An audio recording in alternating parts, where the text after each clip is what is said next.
This is Creepy and Geeky, a part of the Morbidly Beautiful Podcast Network.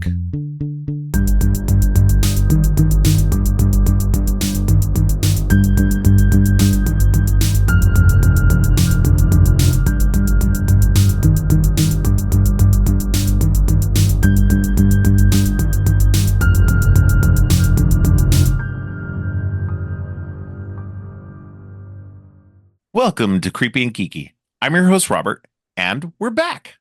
We're officially kicking off the MCU's Multiverse Saga today with an episode on the first Disney Plus TV show, WandaVision. Joining me today is returning guest Violet Hammond. Violet is the managing director of a theater in New York. She's also been a guest on several other podcasts, including Frame to Frame, Pick a Disc, and Den of 10. Welcome back to the show, Violet. Yay. I'm so happy to be Yay. back. I love being here. Yay, love having you here. It's a lot of fun having you on here, and we're going to have a lot of fun today talking, Always. like I said, WandaVision, the very first MCU official Disney Plus show. Obviously, Marvel had other shows, all the Netflix shows they had, which have now become officially canon. Yes, I have. And then, but we had Agents of S.H.I.E.L.D., Agent Carter, Inhumans, the lesser said better. Yep. But we had some shows. There were definitely some things going on. What was it? Runaways, Cloak and Dagger. Yeah, Yep. Cloak and Dagger, Hellstrom, Legion. Legion, All I was these just about to little, say. yeah.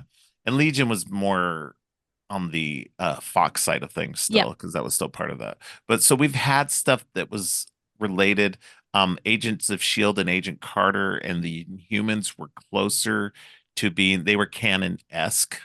They were canon until they weren't. Exactly. So they decided that it wasn't anymore. Yeah, exactly. And so, but this WandaVision is the first of the new breed of shows. And one, because they were trying to beef up Disney Plus and make it a big thing.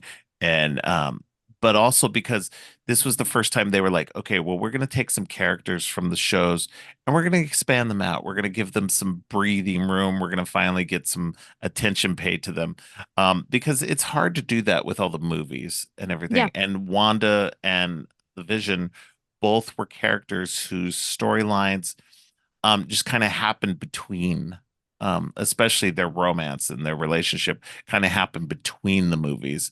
And so it was kind of weird, especially as for me as a viewer. I was always just like, okay, and I knew the history, especially in the comic books. I knew they got Right. together and everything, so it wasn't really that confusing. But it was just like their relationship always kind of, because it happened between the movies, I wasn't as invested when in the emotional aspect of it when she had to kill him Oh, to do all that. So like at what is it, in Infinity War. So Infinity War. Yep. like it's I got it, and it's still emotional. I don't think I'm being an inhuman person or anything, but it's but it was more like, because we didn't see that relationship grow, it was a little bit, I guess for me anyway, Hmm. it was a little bit harder for me to just go, okay, well, I mean, yes, it sucks, but that's about all I got, all the emotion I got out of it. But Uh, WandaVision itself was able to kind of give you more context and hmm. more of that emotional depth that we didn't get in the movies. And to be fair, the movies are kind of hard for giving you that stuff. Yeah. So, Of course. There's like a there's, thousand characters. yeah. Everybody's fighting for screen time, trying to get in there. And I think it just is a matter of it's a very personal thing as far as who has touched you and you Mhm. have been able to identify with them. And as a viewer, might not have been for you, but for me, I was all in on Wanda and Vision in Infinity War. I loved their story, and it Yeah. absolutely was heartbreaking to me. So knowing that the series was coming, I was exceptionally excited for this to come because I wanted to delve into these characters and I was not disappointed. Spoiler alert. So, No, and I like that's the thing. I was not disappointed with the show. I thought that what they did with the show was really good. And I think that that's what's for me, I'm going to, and I've mentioned this before on the podcast, in terms of the MCU as a broader whole, is that I'm willing to forgive a lot of, maybe a lot of the um lesser aspects of it. So sometimes where some of these movies and TV shows might not work for a lot of other people, and sometimes they don't work so well for me either. I'm still willing to forgive them a little bit because I'm finally getting to see this stuff on screen, stories and characters and stuff like that that I've only been able to read in the comic books. And being a yeah. lifelong Marvel fan, it's a huge deal for me. And especially because this particular storyline in WandaVision comes from it's like a variation on a storyline from when I was a kid and was really starting to get heavily invested in comic books. And Yeah. so getting to see this show, this version of it, was really fascinating, cool for me. Um, so, and we're gonna jump into it a little bit, comic book side of things as usual. I knew that Because was coming. yeah. So back in the mid to late 80s, this is me being completely unprepared.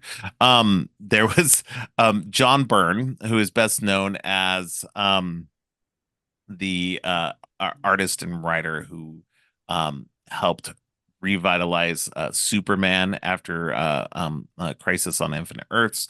He's the guy who redid his whole history. The stuff we know of Spider-Man or not Spider-Man, Superman in modern context is due to him. He's also the guy who's the artist on the Uncanny X-Men during the whole Dark Phoenix saga. He did a super successful run on the Fantastic Four. Um, so he's well known as a artist and a writer who is really good at kind of revitalizing and uh just kind of he's a superstar. A superstar of the 80s especially. And he's since kind of his star has fallen because he turns out he's kind of a jerk. Oh, So yeah, well, unfortunately because okay. I'm a huge fan of his work. And it started really with his work on he was over at DC, he was doing Superman. And then he came back over to Marvel after he got done with that, and he started working on what at the time was called the West Coast Avengers. And the West Coast Avengers was literally a team of Avengers because the Avengers have normally been set in New York. Yep. But the West Coast Avengers was a team started over in California by Hawkeye and a small group of other people who operated out of California. Um, so you had Iron Man sometimes, Tony Stark, because Tony lives in Malibu, Right. and Wonder Man, who was an actor slash stunt Mm-hmm. man. And we're gonna be getting Wonder Man in the in a TV show or a movie. I'm not sure. I think it was Soon. a TV I show think that it was was a TV announced, but show I also. haven't Yeah. heard about that in a long time. Yeah. Fingers crossed it still Yeah. happens because they've been trying to work Wonder Man in for a while. And having Yahya Abdul Mateen as the actor for playing Simon will be very cool because I like him. Cool. And Trevor Slattery is supposed to appear as well. Oh, Um, Lord. it's gonna be great. Um, but yeah, no. So in a West Coast Avengers, it starts off with a bang. Um, the Vision gets kidnapped, and the West Coast Avengers have to go find them. By the time they find him, he has been captured by the government and he has been pulled apart. Um, so that scene that you see, and we're gonna get Yeah. into it, but that scene we see towards the end of Mm, um, WandaVision, where he's pushed out on all these tables and stuff like that, yeah. is literally a scene from the comic books where you see him just kind of like the inner workings are kind of spread across tables and stuff. Yeah. And so so it was really it was really fascinating. The white vision, all this stuff comes from this storyline. Cool. Um, so this was a point in the comic books where John Byrne, he had the Scarlet Witch go through some shit. And so because of the vision and stuff, and then she was uh her kids would vanish once in a while. They were still little. And Agatha Harkness, and this was their babysitter. Things are a little bit different in the comic books. Agatha Harkness was a good person in the comic books Mm, at this time, anyway. And so she was watching over the kids, and but they would vanish. mm. They would just kind of, nobody knew where they would go, and then all of a sudden they would be there. And it turns out they were kind of blinking out of existence. And at this point, nobody knew that Wanda had just created them. Created them. Yeah. Yeah. And so it became a much bigger story. There part of the reason why, and I'm not sure if everybody will remember this, but during the course of WandaVision coming out, people were like, "Oh, this is Mephisto's coming in." Mephisto is like Marvel's version of Satan. Yeah, I remember And hearing that. so yeah, so Yeah. because it comes from this storyline, Mephisto was involved with this whole thing. There was a man named Master Pandemonium. There's a whole bunch of stuff. It's like crazy. But in this whole storyline, Wanda goes insane. She turns against the Avengers. Um, you know, John Byrne eventually leaves. The editorial on the book changed, and he was kind of pushing against that. Um, Mm. so he was on the book for a good long time, and he changed so many like interesting status quo things. And it was really cool too because the very last issue of Avengers West Coast that he did, I actually had a letter printed in it because you used to be able to send in letters to the comic Oh, books and yeah. write in and go, hey, I like this or what. And then if you had questions, you could ask and they'd answer them and everything. I actually had my letter printed in the very last issue that he worked on. Oh, So cool. yeah, so I'll have to post that up on social media Yeah, once I yeah. definitely. So yeah, because it's I actually I don't have the issue that I bought whenever I was buying it, but I did eventually later on get another copy of the issue so that I could have it again because I was like, hey, I need that issue again. Um, but yeah, so this ended up being like, what started my kind of love for John Byrne's work, and I followed him from book to book to book after that. He did a book on Namor for a while. He kind of revitalized She-Hulk, the She-Hulk that we know of, the TV show that has the fourth wall breaking and everything. He's the one who worked on that and did all Got that. it. So he's kind of like that era of comic books he had a big hand in. Yeah. And kind of changing some of that stuff. And I love that the MCU is now referencing some of that stuff, especially works that, when I was a teenager and getting heavily into comic books, that was the stuff I was reading. So it's really cool to go back into this and chat and start watching all this. So yes, so WandaVision is Wanda, like, so when we come into it though, this is interesting because we don't really kind of know what's going on, but all of a sudden No. there's this like weird 50s sitcom black and white um thing going on. But obviously things are off. You know, Yes, there's in those first three episodes, there's at least one yeah, scene in every episode where it's like this is wrong, something yeah, is wrong, and I love the storytelling and the way that this show is set up. yeah, I know that sometimes that some people found fault with episode 4, like crashing in and being like, here's everything you need to know. We're going to yeah, explain everything that happened in the first three. But I just remember watching it for the first time and being absolutely blown away by yeah. everything. Like, I am the target audience for this show. I loved every second of this show, and it's still my favorite MCU show, Oh despite the wow. fact that I love Captain America. I love Winter Soldier. I like you would think that that one would be my favorite. It's not. I love it. I do love it for many, many reasons, but I still think that WandaVision started out so strong and I don't think they have topped it. I don't. Yeah, yeah, I think I somewhat agree with you on that. I think that I mean, there's been other shows that I've enjoyed more, for sure. But I think they came out of the gate so strong with WandaVision. Yes. And because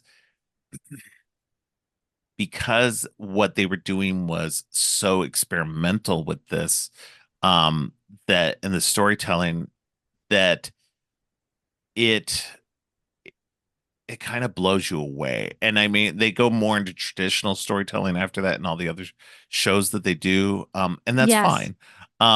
But I think that starting off with, it was a huge gamble to start off your new, you know, Marvel TV shows that mean something. They're canon, they're part of the whole actual storyline. And to have that um be WandaVision and be as crazy and weird and everything that it was, Yeah. um that was bold. That was super bold.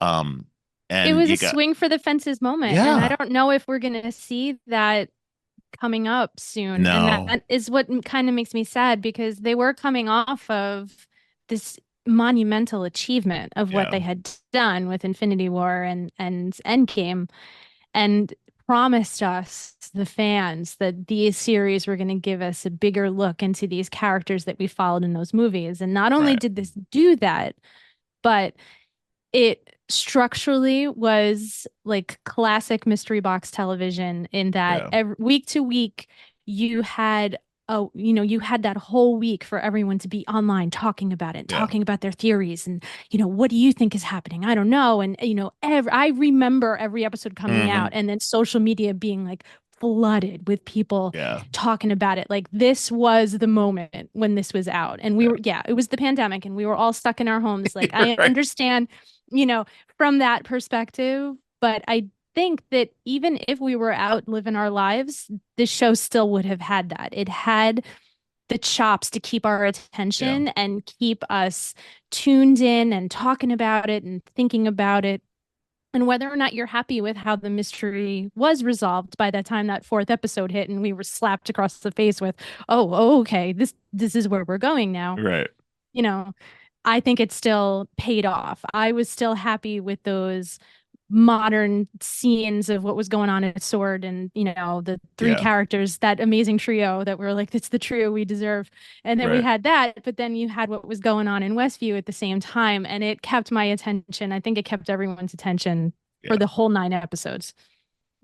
Well, and that's the thing. I think, because we lead in with these first three episodes that are like, classic sitcom things, but there's something going on. And I think that's what's Mm-hmm. great about it too, is you get the structure of that. Anybody who's watched, and I hate to say it because I'm so old, but I know where you're everybody, going with this. Don't well, worry. no, everybody who watched a lot of like shows like that are from the 50s and 60s, who watched them on Nick at Night. Nick at Night. um Yes. but the problem is, I didn't fucking watch that shit at Nick at Night. I watched it when it was in reruns, when we only had three channels and didn't have cable and Uh, Nickelodeon. no, I mean, I'm That's not how that much. old I am. No, I'm close enough to you to know that it was on that like yes, I watched stuff on Nick at Night. I Yeah, watched all these shows on Nick at Night for sure, but yeah, also I know that when I in elementary school when I was at home sick, I was watching reruns of I Love Lucy on yeah. channel 11. So like I know that this Yeah, see, stuff as a was kid, me on. growing up, Yeah. that was what we watched. We watched old cartoons and old shows our parents used to watch because Hmm. that's all we had. Yeah. We didn't have like we didn't have the bajillion channels we have nowadays. We didn't have Nick at Night. And that's what's even funnier now, is like Nick at Night is now not showing the old shows that my parents watched. They're showing the old shows that I watched That when we I was, watched. yeah, Yep. they're playing Friends and TGIF, Seinfeld and yeah, baby. yeah. And so it's just like, Perfect oh my God, Strangers. I'm so old that like the music I grew up with is classic rock now. Uh-huh. It's ridiculous. I feel so old. But anyway, but I just think it's funny though too, because I've heard that from people too. They were just like, "Oh, I used to watch stuff on Nick at Night." And that's what it is for, the generation, my kids' generation, who grew up with this. Yep. And so that's where they see it. So these episodes, these first three episodes, the ones that are set in the 50s, 60s, and 70s, 70s. Yep. or not set in, but emulate them. They have the They vibe of Yeah. yeah. So but I liked that there was something that even though you were having these episodes, they were still laying in, like you said, the mystery box. They were Yeah. laying in, there's something off, there's something wrong. I mean, because we knew there was something wrong. Yeah. What is going on? What is Why are going, we here? why are we What's going watching them on? in some weird television format? And watching their story. But at the same time, like I said before, with me not being as emotionally invested in their story, it was great to see them kind of get that space and that time Yes. to explore their relationship and to see their kind of love evolve Hmm. in a way that we didn't get in the movies. Right. So for me that was a lot more fun. And then yeah, we get the bomb. The floor drops out of us in number 4, in episode 4, and we could see, oh, well, this is what's happening in the world. Because we did get that in the first episode where, you know, somebody is observing the television show. You only see their hand, like, closing a Yeah. notebook and stuff. And so You we don't get know till that. the fourth episode who it Yeah. is, but you know Yeah, somebody's watching the show. Yeah. exactly. And then to find out, so then we get, like I said, the floor drops out, and then we get, and then is number 4 the episode where we see Number four is Monica? the episode, but number three, at the end of three, when the twins are born, is when Monica accidentally, like, I believe she just accidentally drops that she knows Yeah, that her brother Pietro was killed by right. Ultron. And then that But you we get still don't those, know that that's Monica at that we don't know that moment. it's Monica Right, because she's been Geraldine this whole time in the right. sitcom. But you've had those like weird moments where where you hear, I knew his voice sounded familiar. You don't know that it's Jimmy, but Yeah, you yeah, hear Jimmy over the radio. But I was like, that's someone, I know who that voice is. And then it's like, that's why I love episode 4, because it's like, here is all right, this weird stuff that we saw in the right, first 3 episodes, and now like them sending the helicopter in, and all that right. stuff. You see that happening Beekeeper, from the yeah. other side. Yeah. Oh God. That oh my, when he's climbing out of the street and she's just no, and the Yeah, whole thing rolls back. I was like, yeah. oh, oh, oh, oh, oh. Like there was some moment in every episode that just slapped you across the face. It's like Yeah. this is a slap you across the face show. But yeah, you get into 4 because it's number 3 ends with Monica getting thrown out when Right. Wanda throws her out of the hex, and then you But number see 4 starts with number Monica 4 unblipping. getting coming back from the blip, Yeah. which, oh my Well, God, that's really yeah. like the only moment in the MCU since Endgame that really directly addressed the horror of what that must have felt like. They've talked about Yeah. it, but this visualized it. And like Yeah. seeing that panic of that scene is amazing. And that's what I Absolutely love amazing. about, I know people have had complaints about phase 4, but phase 4, I mean, phase 4 was really, and they've gone back and talked about it too, is phase 4 was truly about grief and about moving Yes. on after the blip. Because mm, we had to, the movies were going to kind of focus on it here and there little bits, but there was no real, you had to have some kind of response to that. And I truly think that when people go back and look at phase 4 again, that they're going to understand and be a little bit more forgiving of it, because it was every movie, every TV show that referenced it, not everything, but Hmm. everything had some kind of reference to the blip and was some kind of meditation on grief, Yes. and loss and moving on and moving forward, Hmm. and just being kind of in that. And I know that part of it was that Marvel kind of got put on their ass because of COVID, and Yeah. everything, and like everybody did, they had to Yeah. readjust and refocus and stuff, but they needed that space. Marvel needed that space to kind of give you a breather, Yes. and kind of a meditation on what just happened. We couldn't go from in game to the next giant movie. We Right. just couldn't. No. Yeah. And we needed the time to process. And I think that's what people don't understand or haven't understood about this phase, that this phase was this kind of intermission. It was kind of a chance for us all to kind of breathe and to kind of look back and kind of reassess where we're going to go moving forward. And I don't think Marvel at the time when they announced phases 4, 5, and 6 that they knew that they needed to do that. And so getting Mm. the pandemic kind of helped in a way of give you that chance to kind of reorient and kind of figure out what they needed to do and what they needed to focus on um going forward. I still don't think they got their shit together No. um until after the strikes that just happened. And I think Right. that really kind of went, okay, well and to have a couple of critical failures. Yeah. Stuff like Secret Invasion. And I'm not on the same page as the general public on the Marvels because I think the Marvels is really good. Hmm. But they needed a moment where the movies didn't do so well so that they could go, okay, what are we doing here? What do we need to focus on? Where do we need to go from this point on? And the Yeah. TV shows, we are starting to get some hints that the TV shows are going to start getting a little bit better because they started out strong and they kind of Yes. faltered towards the end here.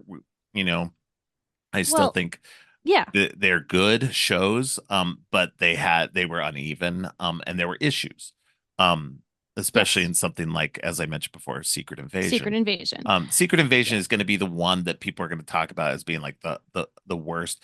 That had problems that were outside of it, and they shouldn't have done what they did with it. And I'll definitely Yes. get into that in the future episode where I talk about that. Yep. But it's when you compare something like Secret Invasion to WandaVision, they obviously they knew what they wanted to do in the beginning. They Yeah. and despite even with people um having issues with something like Falcon and Winter Soldier and everything like Yes. that, they still knew what they were doing. They did exactly what they wanted to do with Falcon and Winter Soldier. And I think that pandemic hit that one more than it hit WandaVision. it I did. think It did too for much sure. was so much was done on WandaVision and it had such a singular artistic vision, sorry, but Yeah. No. from the get-go that they were able to get they had some slight setbacks in terms Yeah. of pandemic filming and things, but Yeah, I think that the absolutely. show that they put out is what they wanted to put out. Yeah. Yeah. Falcon and the Winter Soldier, which is another episode, and I apologize for jumping into it real quick, but a big part of that plot line was supposed to be about preventing a pandemic that Oh, interesting. which we were then in the middle of. Yeah. So they basically had to like rewrite and restructure a lot of what they planned to do. So that And seeing episode, that series, I'm gonna have to look into that because yeah, when I get to talking about that, that's gonna be interesting to talk about. remember, I mean, again, like cut this out if you need to, but remember in like that second or third episode where it was like it's vaccines in the truck when they have the big fight in the truck and you Don't. first It's been find out, so long okay, since I've it's seen it. been Yeah. I've seen it a couple of times. Clear, I mean, Bucky Barnes, let's go. Yeah, yeah. But yes, no, there's actually still a scene in there where it's like, oh, there's vaccines in this truck. They never go back to it, but that was Yeah. supposed to be vaccines for the pandemic that they were in the middle. Interesting. Like they really took what they had already decided And they it were going makes to do sense why the rest of and that needed to, series yeah. was uneven. Yeah. So that it was uneven. There was a lot going on, but I am still happy with that as a Falcon and Winter No, Soldier I fan. yeah, But I really enjoyed that yeah, show. So I mean, and one it's division was able to get to the finish line yeah. with the story they wanted to tell much better than Well, the and I next think couple, WandaVision was before the pandemic hit, really. So like they they got had about three-quarters of it done. yeah. I think the So only thing most that wound up happening was getting streamlined from 10 episodes to 9 episodes, yeah.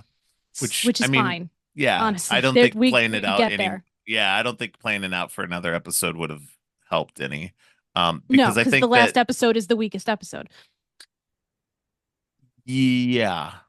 Yeah, Yeah, I think yeah, having it's kind of an epilogue yeah, ish to it all. I mean, you get the big battle in the big battle with yes. everybody. Your classic It's MCU punch yeah, up at the it's end. the Yeah, but I like the battle. Like I'm fine with it. I like it. You get Vision versus Vision. You got Agatha versus Wanda. Wanda.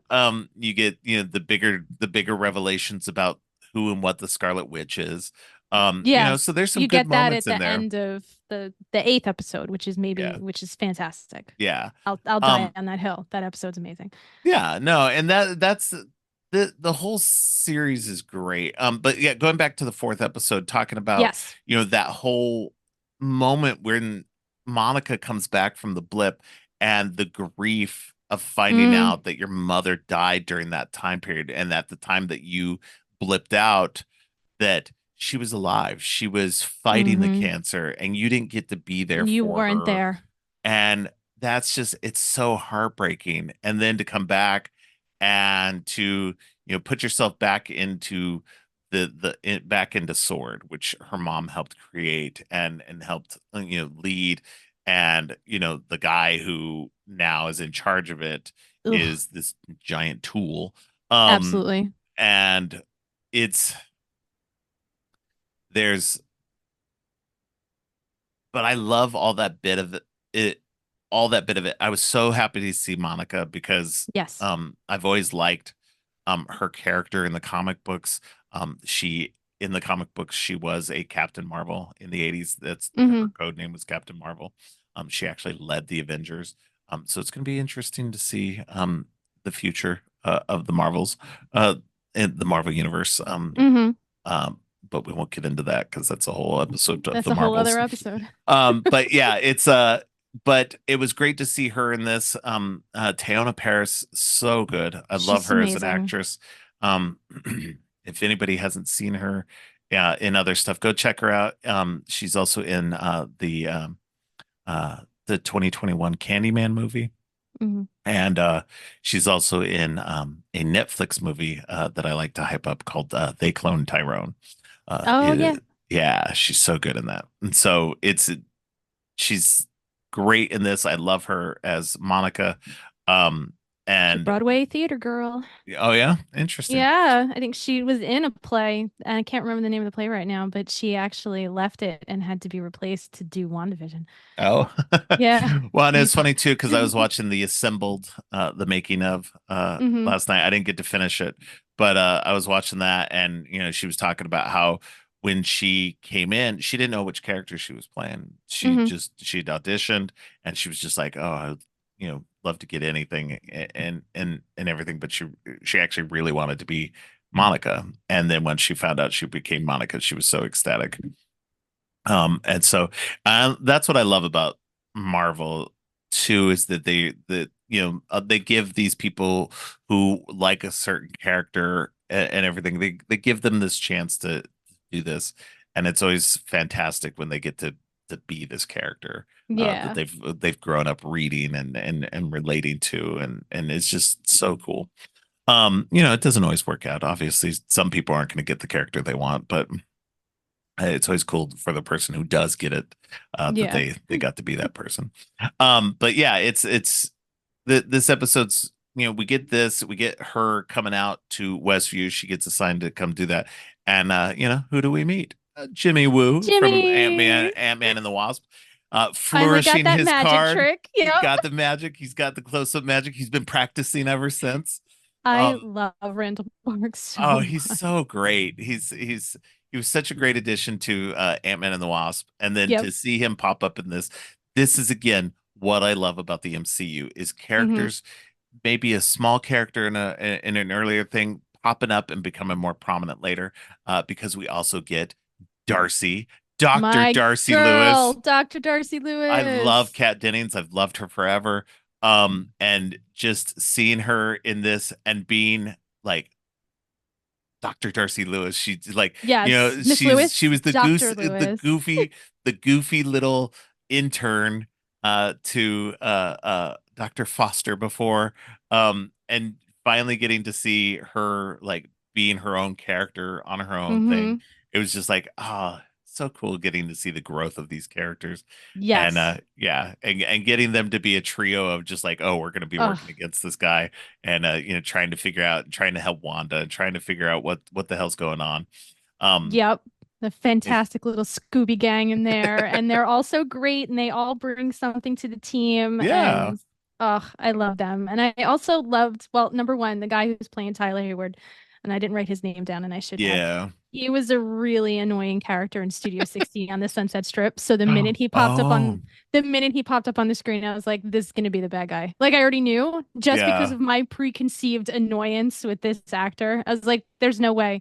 There's no way this guy doesn't have something going on because he is that's too super funny. annoying all the time. Apologies to the actor. You do your job Yeah. really well. No, But yeah, like exactly. I Some knew. people are just really good at playing like It's like douchey people. this Yeah. smarmy guy is going to be a real problem. I can tell coming down It's the funny. I line. didn't This is going remember to him from be, Studio 60, but I loved that show. So, oh my uh, God, I love that show. I, s- He's I the was guy who so tries disappointed to, it was only who one takes season. Harriet to do the Rolling Stone movie. Remember him? He's Luke. I don't. Yeah. Honestly, I only watched it when it came out. Um, Oh, and then I've after watched it a that, thousand times. I love I that need to show. watch it again. Yeah, no, I love that show Watch when it it came again. We out. can talk about that for 2 hours. But anywho, so Do that on so your no, I podcast. knew do that on mine. I know Yeah. eventually when that happens. So the yeah, so I knew immediately. I was like, this guy's got something going on. And isn't it totally crazy that we have all these strong kick-ass women who start these organizations and then some goddamn man comes in and turns it into something gross. Same thing happened with Peggy and Shield. Yep. Then we got, it's like same thing happened here. It's like, oh, there is no government situation in the MCU that has not been corrupted by some Yep. stupid man. Right. Absolutely. Yeah, no, but that is what's interesting about it though. And I love that aspect of the Marvel universe, the MCU, is that you do have these both of these huge organizations that were created by women, Hmm. and meant to be, more positive things than what they became. Yep. Um, and thankfully, obviously at the end of this, he gets his comeuppance, and Sword becomes something different. Yep. Under Fury's Hmm. management. Um, but yeah, Yes. this is the trio, and this whole episode was interesting because of that. We got to take that step back and one catch up on what was going on the outside, Yes. and kind of give us a little bit more of a broader view of what was going on, and then give us and then get us back into the whole Wanda aspect of getting back into Westview. And then once that happens, we get both storylines. Because they are Yes. starting to collide a little bit more. Because you see, oh well, they sent the drone in. That's what that weird little That's what helicopter the was. helicopter was. Yep. Sent in the beekeeper guy. It was just a guy in a Hmm. hazmat suit. Made more sense. Yeah. And so we're starting to see the reasons for this, and you're just like, okay, something's going on. What is going on here? What is this wall? What is going on? And I love that, like we said, it's the mystery box. You're getting it just peels back a little bit every bit. And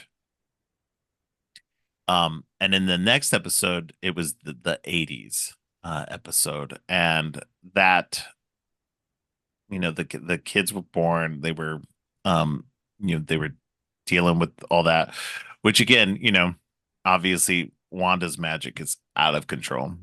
Yeah. Well, um she says at the tail end of episode 4, she tells Vision, I have everything under control. yeah, And yeah, that, like, not and you, like, honey, you don't. Like, you're trying so hard and you haven't had yeah, anything under control your entire life. And like, yeah. I get it, girl. I know, but like, you do not have And everything that's under and that's what's control. interesting, because we get into that in that season 8 episode, because that's or Hmm. episode 8, because we get the past, Yes. we get deeper into um Wanda's history, which was great. It was like, Ah, this yes. is what was great about this show, and about all of these shows that give these characters a chance to breathe, and you give them some more context. They were able to change it, because again, this is a post Disney buying Fox um show, so Hmm. they were able to kind of go back and kind of go, we're because in the comic books, we gotta get back into it again. No, In the comic I books, know where you're going with Wanda this. is Wanda has been long been a known as the daughter of Magneto. Correct. Her and Pietro were mutants, that were the children of Magneto. Hmm.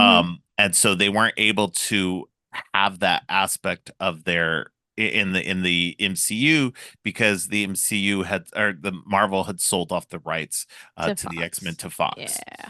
Yep. as we all know, and they had their you know movies of lesser quality in my opinion. Um Varied situations. Yep. but so they weren't able to focus on that. That's why we had two different Pietros, because they were able to kind of make their deal, and this is going to come into play. They were Mm-hmm. able to make their deal with Fox that the version of Pietro that they had wouldn't have any reference to Magneto. They like and so that's why we had two of them at the same time. We had Evan Peters in the Yep. Fox universe, and we had Aaron Taylor Johnson in the In MCU. MCU. Mm-hmm. And so so because of they weren't able to mention mutants or anything else like that, they had to kind of twist their origins and make it so that Wanda and Pietro's powers were given to them via the Infinity The Stone. Yep. Um, and that was fine. It was whatever that you kind of have It to make do worked. with that. Yep. Yeah, it worked fine. But with this series, we were able to kind of go back around and go, oh no, the Infinity Stone just jump started your power that was already Mm-hmm. there inside of you all along. And I know I'm kind of jumping around all over the place in this, but it's kind of contextual here.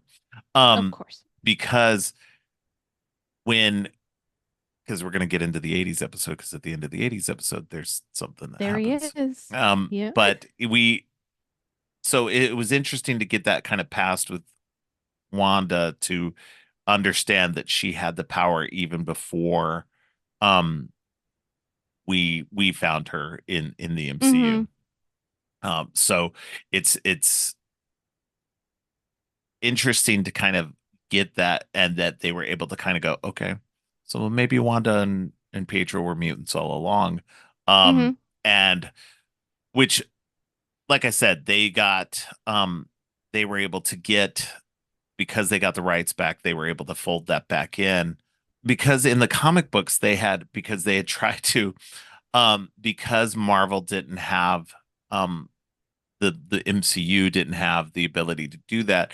In the comic books, they actually, for a time, they were trying to downplay the mutants in the comic books, and they were trying to raise the Inhumans as the kind of more dominant version of Mm-hmm. characters who were born with abilities that um, it was kind of an analog, the best Right. they could do, and that's why all of a sudden in the MCU we were getting more, especially in Agents of Shield and in the Inhumans TV show, we were starting to get all this focus on the Inhumans because they didn't have the rights, and so they were trying to kind of cross do it in the stuff as well. And in the comic books, they did the same thing where they stripped that origin of Magneto being their father out of them. Now Mm. Wanda and Pietro have been found out to not be mutants after all.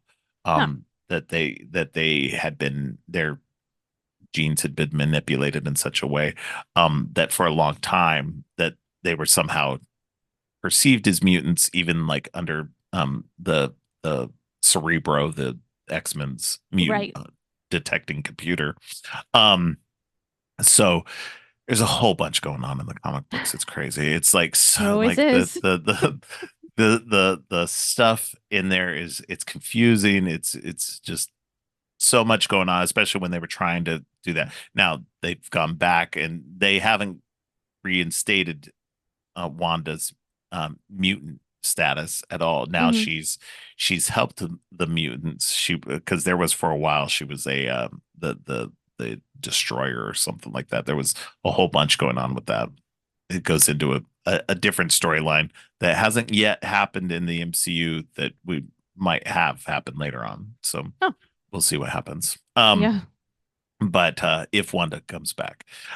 So but Oh, all that being said, he better. That's a yeah, whole other discussion. yeah, But yeah. yeah, exactly. Um, We'll get but there. yeah, it's but that goes into talking about the two different Pietros because we that was Mm-hmm. an interesting aspect in the movies that we had the two different Quicksilvers, Mm-hmm. but the one in the MCU had died. Yes. But then we get at the end of that 80s episode, the fifth episode, we get some this knock at the door, and we get Yes. Evan Peters as Pietro. Uh-huh. And to tell you how crazy this was, Yeah. in terms of what the implications of all that meant to the broader MCU, you can look on it now, like, um now we have the whole multiverse aspect going on in the MCU, Yep. the multiverse saga that's happening. But when this happened, this was our first little inkling. Um, this and the MCU was teasing us. They were Yeah. really messing with us between this and Spider-Man Far From Home, Yep. and a couple of other little things before they blew the doors open on the multiverse.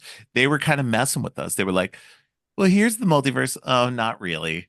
Yes. Because that's what we thought. When Evan Peters shows up as Pietro, we're like, holy shit, this is Yeah. actually happening. We're excited. The multiverse is Yep. happening. They're bringing in the X-Men characters. I remember It's everyone losing their minds. Like when we both good talked and about, bad, because there were a lot of yes, people who were hating it too. who were not happy with it, but I No, thought it was brilliant. I thought it was a brilliant absolutely. move. And I'll go on record. I'm totally fine with how it played out in the series. I know Oh, me some too. people were Yeah. mad about it, but I'm totally fine with the direction they took it in. I think it Yeah. was, and it definitely got people talking. Like Oh, it yeah. got, yeah, I think that it was a brilliant move. It was great. Evan Peters is amazing and everything. So he Yeah. elevates the material always. I think No, it, yeah, he I'm was great as totally on Pietro. board. Yeah. Yeah, I still, my favorite's still gonna be, I'm sorry, but Aaron Taylor Johnson had the right attitude, he in my did. opinion. He Hmm. had what is the classic Pietro attitude of Hmm. this superior attitude to everybody else. Um and Evan Peters, he can kind of do it, but he's more, I don't know. He just doesn't pull it off as well. I like Evan Peters as Pietro, but Aaron Taylor Johnson's version will be the better one for me.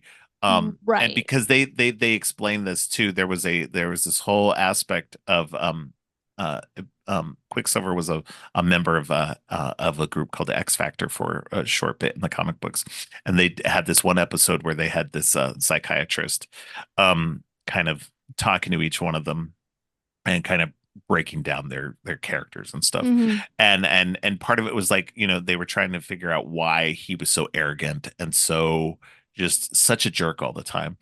And the way he explained it is because he has to slow himself down to Mm. interact with everybody else.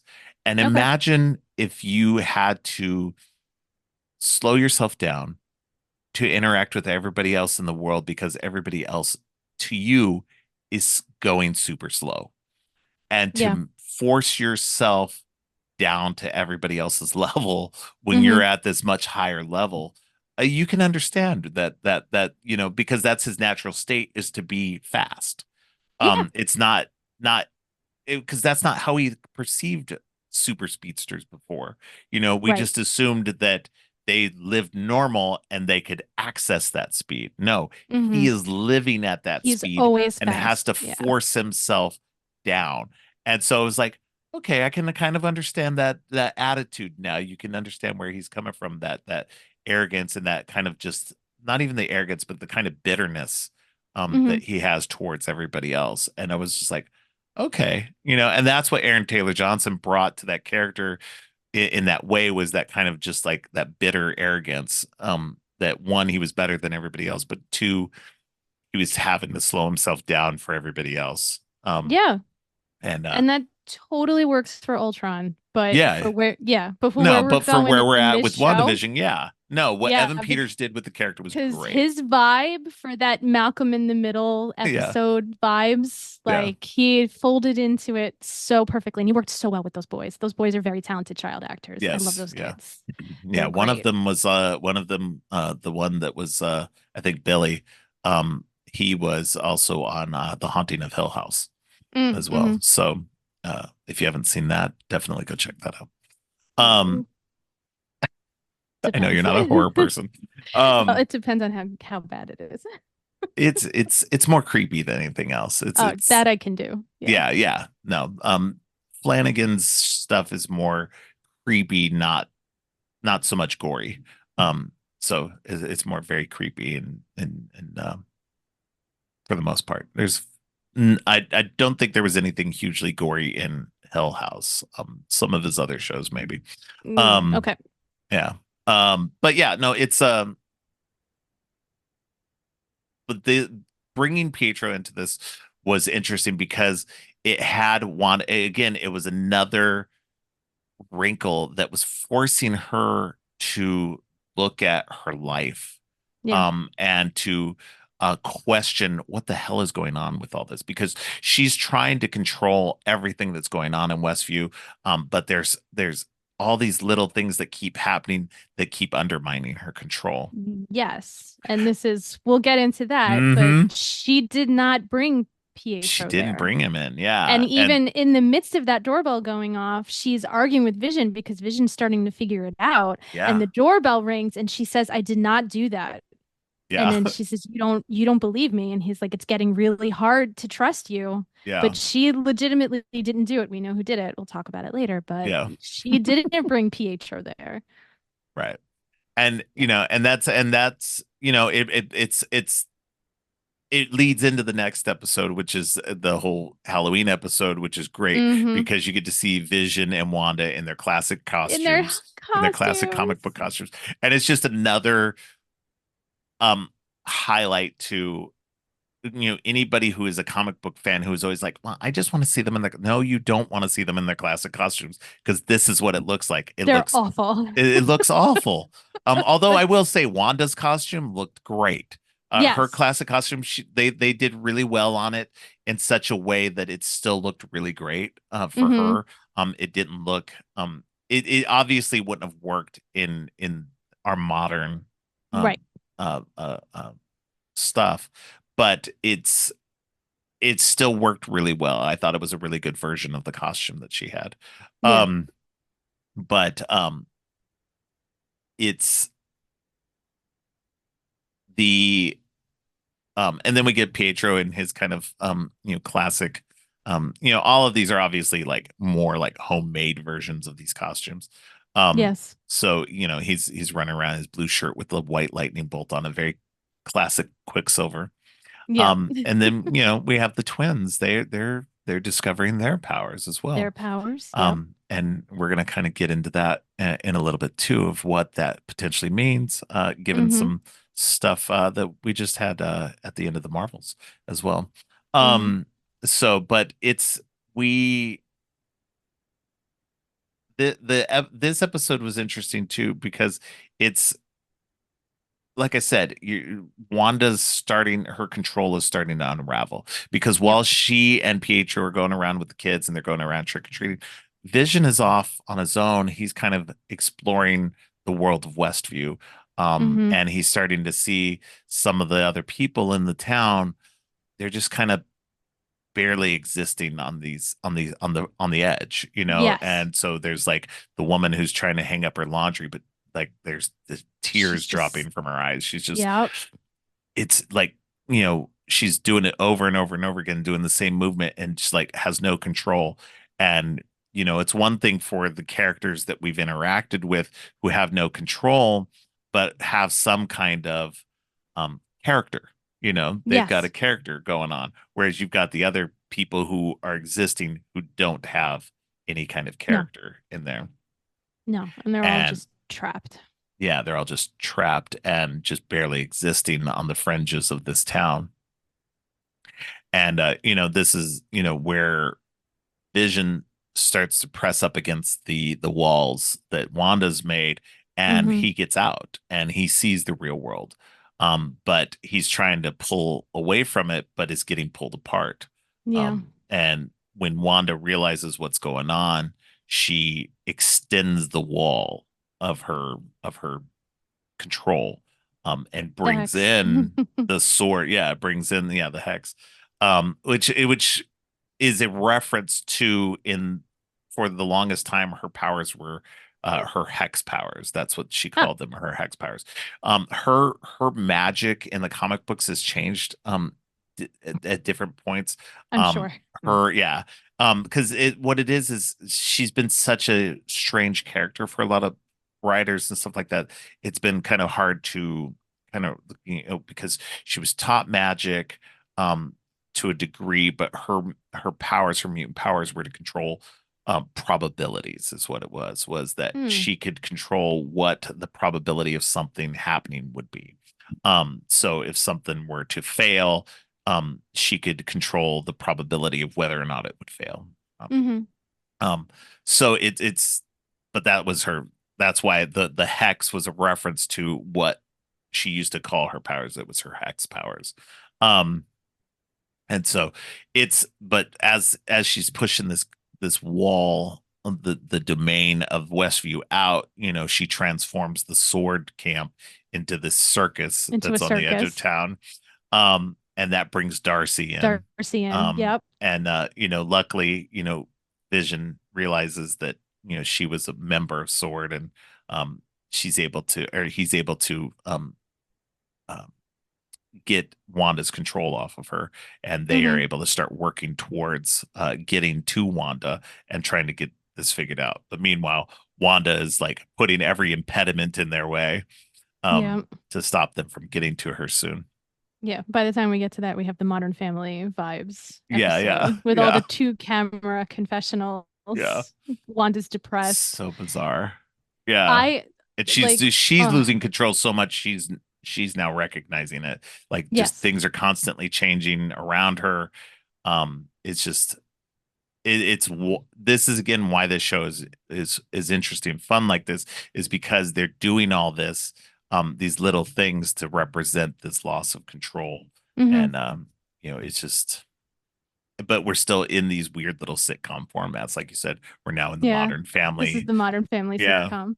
yeah. It's a but at this point, like it's she's lost so much control that she Hmm. just can't get it back. Um, Yeah. and I think this is where the kids vanish, right? Like, um, Well, Agatha has them. right, right. Well, Agnes slash Agnes, Agnes, um, Agoninus. Agnes, Yeah. which Yeah. is Yeah. funny too This because is, like I thought that was such a great name that she was going by Agnes, hmm. because her real name is Agatha Harkness. And anybody who knows in the comic books, Agatha Harkness is this very old witch, who has been a part of the Marvel comic books for a long time. She was actually the governess of Franklin Richards, the son of um, Reed and Sue Richards of the Fantastic Mm. Four. Hmm. So she's kind of like, and then she was, like I said earlier, she was the one who was looking after the boys in the comic books as well. So she's got this connection to the characters. She's got this connection to the broader Marvel universe. Um, and she has been both the villain and the hero in the comic books as well. So I'm hoping that this spinoff that's coming with Yeah. her will show a little bit more of her heroic side to her. Um, Hmm. but Catherine Hahn, I just got to Oh, talk about her real quick. Catherine Hahn, like leading up to this, like just her character of Agnes was so good. She's so like she played into everything. Her role got steadily more beefed up as each episode went along. yep. I mean, obviously, because as we find out, it's been It Agatha was all Agatha along. all along. Yep. So all of this, like, because that was, Wanda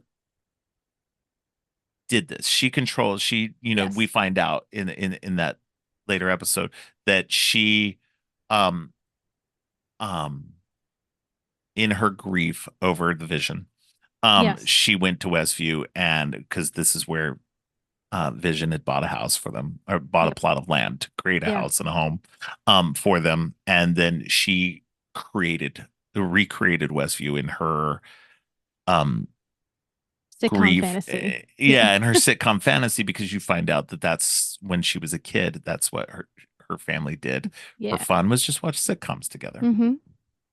And she was trying to recapture that um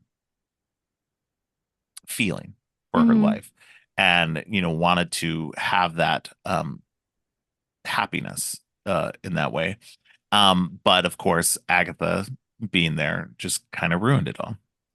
because Yeah. Agatha recognized something Was in drawn to the Wanda. magic. Yeah, was Yeah. drawn to the magic, was drawn to the creation, the spontaneous creation, um, Hmm. that nobody should have except for this one person known Yep. as the Scarlet Witch. Um, and I know we're probably jumping all around your notes. We're getting close. No, we're doing good. I know. I'm uh, following along. yeah. So we it's kind of hard to talk about the show without jumping around a lot, Yeah. because there's so much going on. But yeah, it's Agatha captures Wanda, um Hmm. and in the meantime, Monica's, who had been ejected from Westview, has now made her way back into Westview. Back in. She's got her um powers and now. now she's got her powers because Yep. the Wanda's magic has um messed with um uh Yeah, her DNA. her Darcy DNA, her says her structure. DNA was rewritten twice before she gets back in. So I guess it's Yeah, the third time of coming back in that yeah. really is like third time's charm. And so, and it's as good an origin as any. I think that her comic book origin wasn't much. It it's I can't remember her origin, but it's like she was exposed to something. That's how it always is somebody was Yeah. exposed to something weird. Gamma And radiation. yeah, yeah, exactly. And so, it's as good a reason as any. So, you know, Wanda has this reality manipulation ability.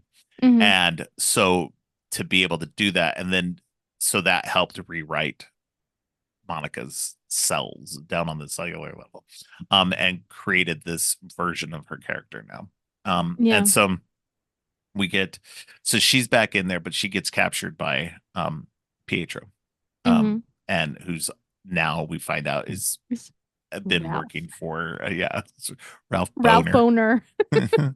Ralph Boner.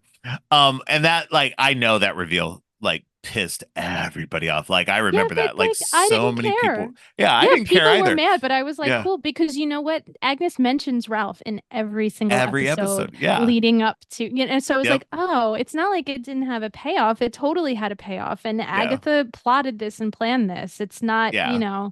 I know everybody was hoping that it was actually like, Peter from the other universe, but Yeah. no, it's like what it is, I think it worked great. Yeah. No, and don't get me wrong. Like I was super hyped for the multiverse. Like Yeah. I've been waiting for it to happen, and obviously they teased it between this and, like I said, Spider-Man Far From Home. We were just Hmm. like, "Oh my God, when are they going to finally do this?" I was disappointed, don't get me wrong, but I wasn't like mad about it. I was just like, Yeah. "Okay, yeah, that sucks," Like, but all like at right, the that's same what we time I'm like, did. Yeah. "Okay, that's fine." It was a great reveal. Yeah. Um and And he so I was was great in like, this. He really was. Evan "Yeah." Peters is great in this. And that doesn't mean that we won't see him again. Yeah, Um exactly. because the X-Men are coming at some point. Yeah. Hmm. So it's but it was, so that reveal wasn't that big of a deal for me. The better reveal was that Agnes was Oh, Agatha Harkness, and that she'd been manipulating things from the beginning. yep. And we get her little theme song. With the biggest song of 2021. Yeah. Oh my God. Yeah. Like once that song hit, like that, it was over. Like, it didn't matter. Everything else about WandaVision, everybody loved it at that point. Because Yeah. of Agatha all along. Oh, it's Um, great.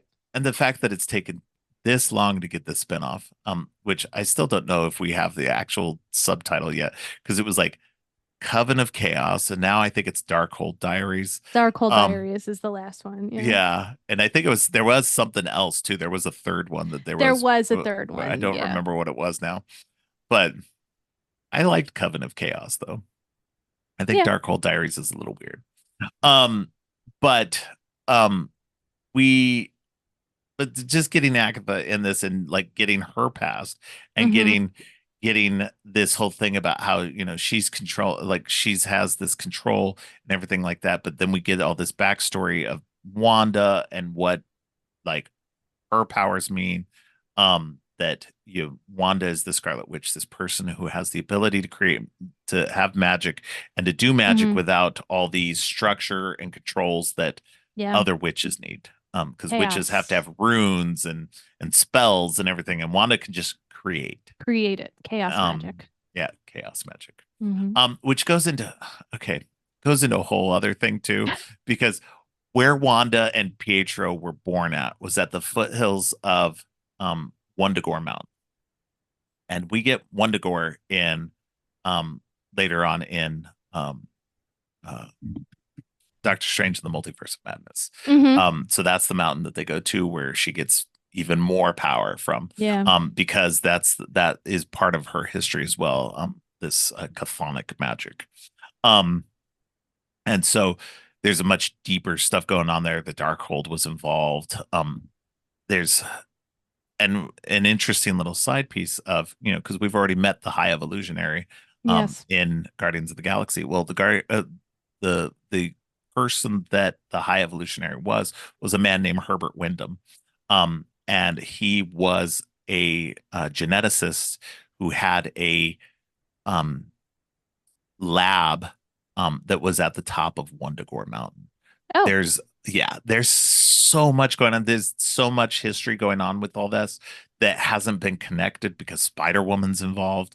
Oh. Yeah, there's this whole stuff Yeah. that goes into all this. Um, so anybody who's fascinated by anything that I may have said about all that, please go check out the comic books. There's so much going on that is, they're not obviously going to play into it in the movies. High Evolutionary is now like this totally separate Whole person other that we may situation. never get his actual full past um connected to all that. And that's fine. And that's what I Hmm. like about the MCU is that they are courting their own, they are uh charting their own course. Yes. And but getting back to Wanda. Hmm. So it's the whole chaos magic of it all and everything like that. I like that they've created this whole mythos around the Scarlet Witch. And I think I would love to see more involved in that. Because we only got a little taste of it in this, and we got a little taste of it in Yeah. Multiverse Multiverse of of Madness. Madness. Yeah, and so I'd like to see more of that. And I know people hate Wanda's portrayal in Multiverse of Madness, given her um resolution here in WandaVision, because at the end of WandaVision she understands, she gives up uh the Vision and her children and knows that she needs to move on. Yeah, And I but know that people are frustrated with the fact that in Multiverse of Madness she's kind of backslid. um which People are people not under do. Yeah, Which but people the problem, do. they Yeah. do, It's but like the other I was problem. fine with her in Multiverse of Madness. I'm like the one person. Me too. Well, Yeah. but the problem is that people aren't understanding just how bad the Darkhold is. Right. And that's what was actually the cause of her backslide. Hmm. That by going and using the Darkhold and trying to um learn its stuff, that it infected her, Yeah. and manipulated her, and brought her to this course of evil, that we had in Multiverse of Madness. And Right. so, it's right there in the title. It's madness. It was Yes. She had been manipulated by this book. It's like, I'm gonna have to get into it in that episode, but Yeah. it's I get that people were frustrated that she had growth through this series and she'd worked through her grief to an extent. Um, Right. that and that's the thing too, is that like at the end of this, I don't think she's fully worked through all that. No. She's at the end, she's accepting that she's had to give up them to move forward, but that doesn't mean that she's accepted it. No. um I and think it was more in terms of I can't keep all of these people prisoner while I right, work my shit out is yeah, basically like yeah. what was going on. Like And she didn't want she to give needs up control either. no. She almost didn't. No, um if she could find a space where she wasn't impacting other people and she could live in that little fantasy with Vision and Billy and Tommy, she would. yeah, yeah, And honestly, absolutely. that's fine. Like for Well, me, and I'm even, fine with that, but it's not yeah, going to happen in this larger narrative. And no. then, And like, I Monica totally even, know where she's going in yeah, Multiverse of Madness. And Monica, like, I know you're about to bring her up, but that's why I love her in yeah, this series because they position her as someone who can look at her and say, I I understand understand. how you Yeah, feel. I exactly. know how you I feel. would And have if done the I same had a thing. way to bring my mom back, I would bring my mom back in a heartbeat. Absolutely. And it's those kind of small human connections Hmm. cloaked in all of the magic and all of the, Yeah. comic book wonder. But that's real stuff that happens Hmm. every day. Who among us wouldn't do this if we Absolutely. could? Yeah. So that's why it does resonate, I think, with so many people. Yeah. So I know people want her to be something that she's not, like Right. a different kind Yeah. of character, and we're mad that she was the quote unquote villain in Yeah. Multiverse of Madness. That movie has its issues, but on the whole, I really enjoyed it because Yeah. I connect with Wanda, and I've Yeah. told this story before, I think on when we talked Infinity War, about how halfway through that movie, my son turned to me and he's like, "Why are you on her side?" He was so mad at me. I said, "Because if there was someone who was keeping you from me, I would do the same Yeah. thing. I would cut down Yeah. everyone to get Yeah. to you." And that resonates with me. Yeah. So I'm Yeah, and fine I with think I Wanda. think being a parent that changes your perspective on it as well. Hmm. Being a parent who would fight for their children and who would do everything possible to sacrifice yourself and do whatever you can to save your children, do what you could to keep them around. You would. Yeah. And that's where you can see with Wanda doing that in Multiverse of Madness. It's just an extension of this storyline. Yes. And that's why this I think that anybody who looks at the ending of this and seeing where it goes in Multiverse of Madness, I think that that maybe some people just didn't connect it, just Right. didn't have that connection. And maybe they just people who aren't parents. Um, And there's also people who didn't watch WandaVision and then go see that that's true. movie That's and true. didn't have And all of this only saw her last perspective. time in Yeah. And Infinity you War and see her Endgame. in, yeah, you see Yeah. her in Endgame talking with Hawkeye on the side of the river. Yeah. And then the next thing you know, she is, She's a villain. She's Yeah. in a Sam Raimi horror movie crawling through a mirror. That would Love that. kind of, I love that visual, but yeah, that would kind of freak you out. But, that goes into a whole other discussion of, do you Yeah. have to do all of your homework to enjoy all the movies and Yeah. la la la la la la Yeah. la. But And I'm anywho, already everybody yeah, knows my opinion on this. No, you I don't. know. No, you don't. Um, Just go. They give just you go. enough They to do. enjoy it. They do. But yeah, you know, getting down to it, I think, this series just shows just how good this is. I haven't even talked about Vision yet. Um, Vision, this version of Vision that we've seen this whole time was the creation of Wanda, her version of Yes. Vision, her vision of Vision. Um, it's because it was what her idealized version, but also Hmm. what she took of his memories as well Yes. too. You see that bit, you don't realize it until later because you finally get to see because the events that the director of Sword tells you is that she stole Vision and she brought him back to life here in Westview. But you find out Yes. later that's not what happened. That's not She true. recreated Vision out of herself, Hmm. and that the version of Vision that was on the tables was left there, Yes. and was rebuilt by him and Sword Hmm. as And now the their white vision. yeah, Yeah. now the white vision.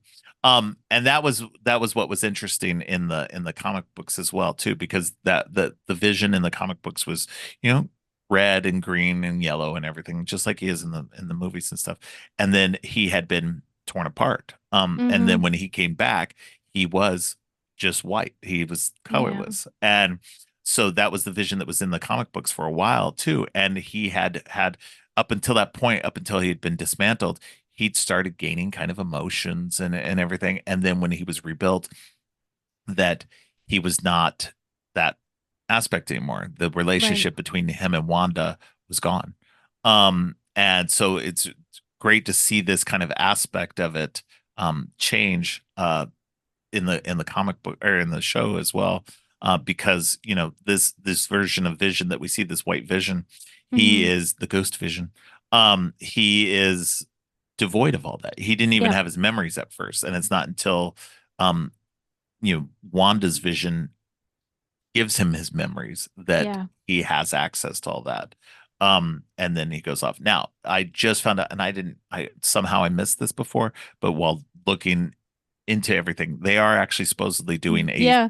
Vision Quest. series, Vision Quest, which was Yeah, the name of the storyline, by the way, that was this John Byrne storyline that started all this in the comic books, was called that's Vision cool. Quest. Yeah, And so yeah, so it's that Vision Quest series will continue on with White Vision's story about what happened to him after the events of Westview. So that will be a lot of fun. that'll be really If interesting and if when it it happens. yeah, if it comes together, yeah.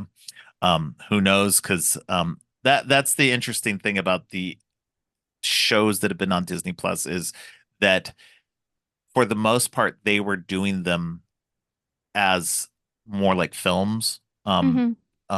And so they didn't have showrunners. They kind of did.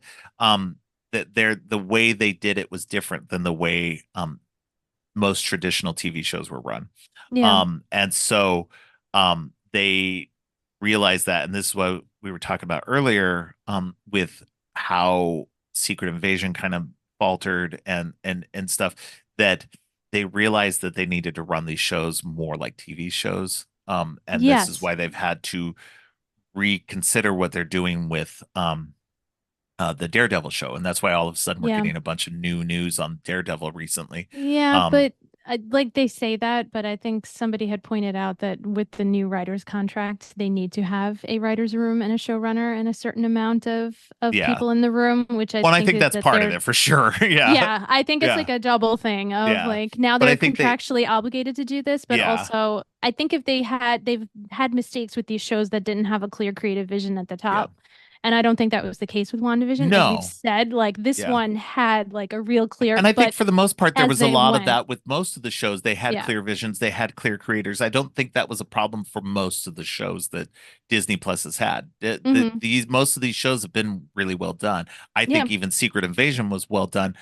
There were other problems that went Mm, beyond the writing and other stuff that was going on with Secret Invasion. yeah. Um, there's I can't wait to get into Oh, that that's episode gonna because be a it's going to fun be one to hear. Yeah. yeah, because there's so much that was going on the back in the background of that show that just that had nothing to do with what happens moving forward. I do agree with you that in the wake of the strikes, Hmm. yes, all these streaming shows now had to have writers' rooms and stuff Yeah. because they were being run wrong. Um, Yes. and so, Disney was doing something different and wasn't intending to do something that was not industry standard. Correct. They were trying to do something that was different. They were trying to basically create shows that were long movies. Long And movies. Yeah. so, it was different from what they were trying to do. But now getting back into shows, and I think with Daredevil being a show from the beginning, that they needed to get more into a traditional aspect Hmm. for that. And I think that's what the problem was. They were trying to run Daredevil like a Disney Plus show, and that wasn't working because Daredevil is a totally different beast because it Yeah. started out as a TV show. And so it's gonna be interesting because we've been getting because for the longest time it was just gonna be Charlie Cox and Vincent D'Onofrio who were back. There was confusion as to whether Foggy and Karen were gonna come back, and Yeah. now we know they are coming back. Hmm. The actor who played Bullseye in season 3 is now back. Yep. That just got announced.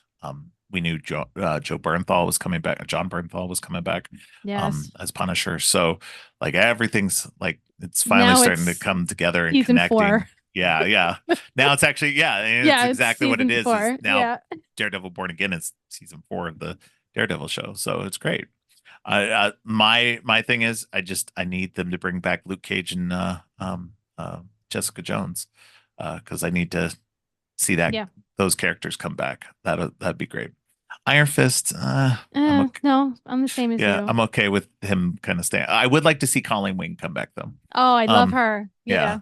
yeah, her and Misty Knight need to join up Yeah. like they do in the comic books. So, Cool. um, yeah, but yeah, so it's um getting back into WandaVision, Hmm. of course. But the show, like we said, this show is done really well. And it was such a strong debut for the MCU Yep. Disney Plus shows. And I think that they had a good run right here in the beginning because I think Loki was really well done. despite Yeah. whatever issues Falcon and Winter Soldier had, I still believe that's a really good, strong show. And I think that in context later, in hindsight, people are gonna recognize that the show was better than it is, even despite its the few issues that it does have. Because it does have issues. I'm And it not going to argue does. that. It, yeah, Um, no, it's not perfect, but no, for fans of those characters, it was yeah, great.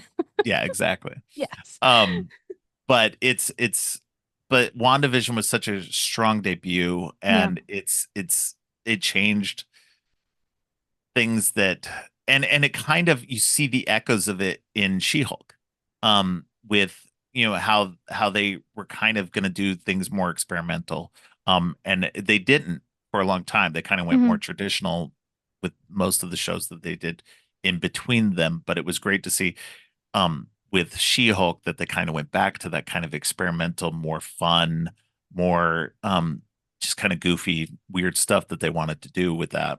Well, And it sounds like they took the same inspiration from the comics for that they did for exactly, this. Yeah. exactly. Yeah. And so, and I will argue that most of these TV shows actually are, because Falcon Winter Soldier is based on some stuff that was going on in the comic books. Hmm.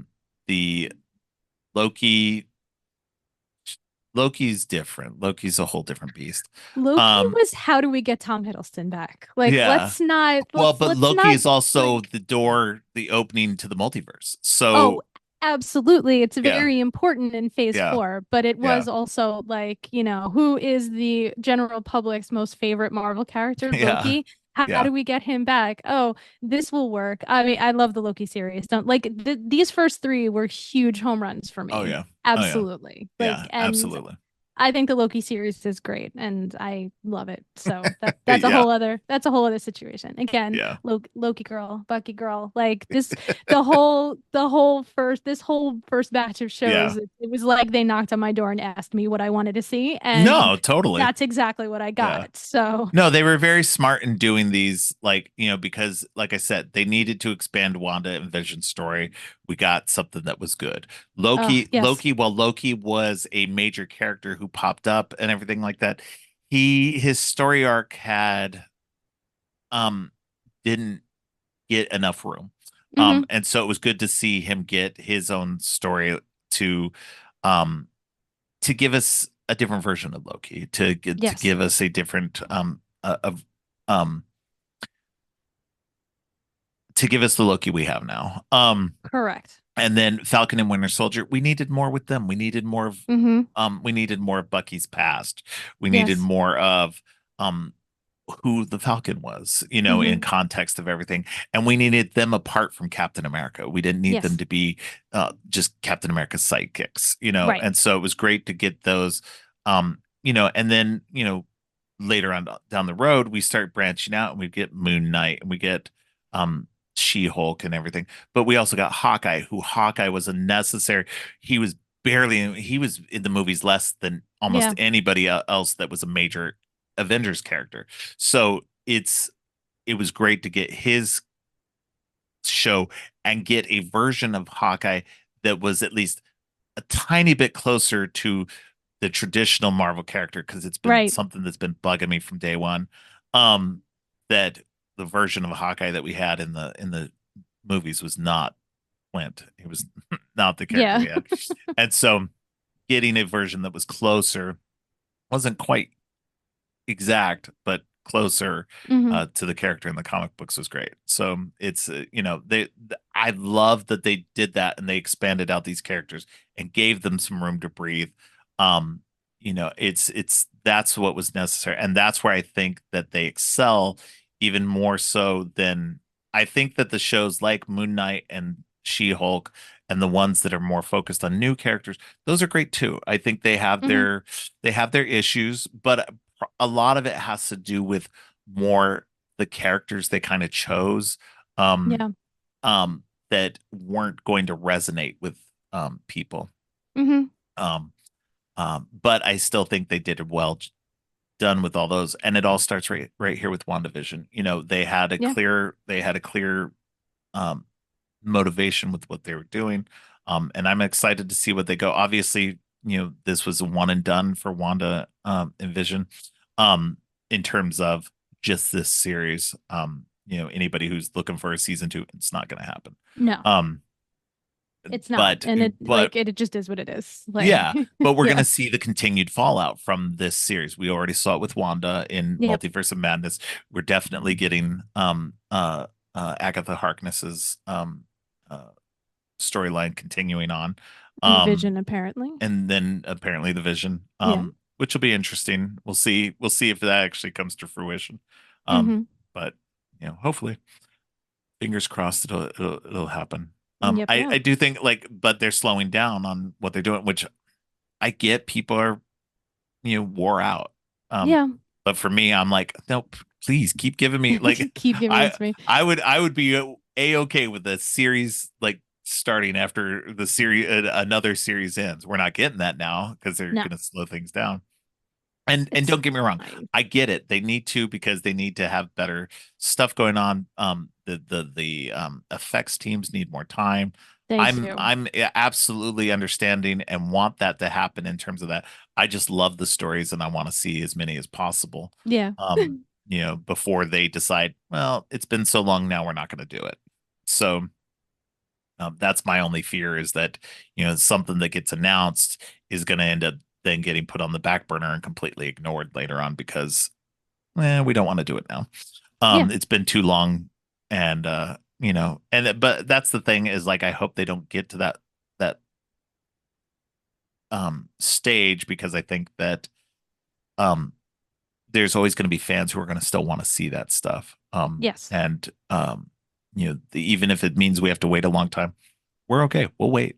Yeah. Just give it to us. We'll be here. So yeah, exactly. Is there anything that we didn't mention about these that Uh, we glossed y over that you wanted to talk about? yeah, totally. I had a couple of, well, I've Yeah. already talked about Sword and how similar to Shield that whole Yes. shenanigans is, but that was great. The commercials. We can Oh talk about the yeah. commercials. It, it it was amazing to see, as somebody who had followed it. The people who followed it really closely got those Easter eggs.